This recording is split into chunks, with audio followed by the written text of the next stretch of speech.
Businessweek Weekend. From the editors of America's #1 business magazine, this is Businessweek Weekend. Coming to you from the crossroads of the world, Times Square. Well, there are ways you can afford to buy into today's housing boom and get into your dream home for far less than you might think. Pat Hayes' home in Manhasset, Long Island is in the $1 million-plus market, but that doesn't mean he wants a hefty mortgage. As many recent home buyers have done, Pat chose the 40-year fixed mortgage, which offers significant monthly savings. I was able to still reduce my monthly payment by, I think it was around 10%. And I still liked the idea of paying down principal, and I wasn't going to get that with an interest only. The average 40-year mortgage comes with no prepayment penalty and is offered at the same rate as the 30-year, about 6% right now. A 40-year will save you on average $50 a month per every $100,000 you borrow. So for a $200,000 mortgage, you'll save $100 a month. But the interest will get you. Over the course of the loan, you'll pay 20% more in interest. That's about $97,000 more for that $200,000 mortgage than you would have with a 30-year.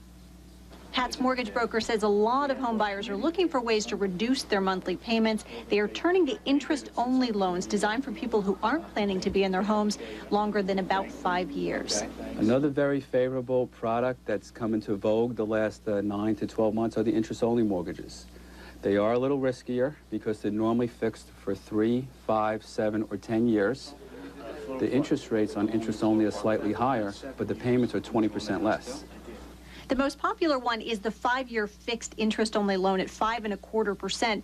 But after 5 years, the rate goes to a 1-year adjustable rate, and that could be a lot higher. Another option, the 1-month adjustable rate. The rate is as low as 1.25% for the first month, then jumps to 4 3/4. But the rate is subject to change monthly, and interest-only or variable rate mortgages carry a lot of risk.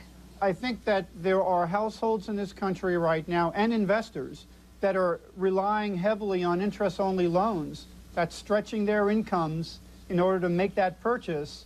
If interest rates go up, they're in trouble. So we are introducing some element of interest rate risk into some of these local markets where these interest-only loans are highly concentrated. David Larray, chief economist of the National Association of Realtors and author of Are You Missing the Real Estate Boom?, suggests first-time low-income home buyers look to Fannie Mae and Freddie Mac for low down payment loans, but there are plenty of ways to finance a home purchase no matter what your income. Ask your accountant if your retirement account will allow withdrawals for home purchases, then ask the lender to reduce the fees you pay at closing, and look into seller financing, where the seller finances part of the mortgage just for you. And talk of a housing bubble is now far more than cocktail party chatter. Federal Reserve Chairman Alan Greenspan himself recently signaled concern over the fast-rising prices. Now, most experts will tell you there has never been a national housing bubble, but certain regions have seen prices drop, particularly after key local economic drivers were hit hard.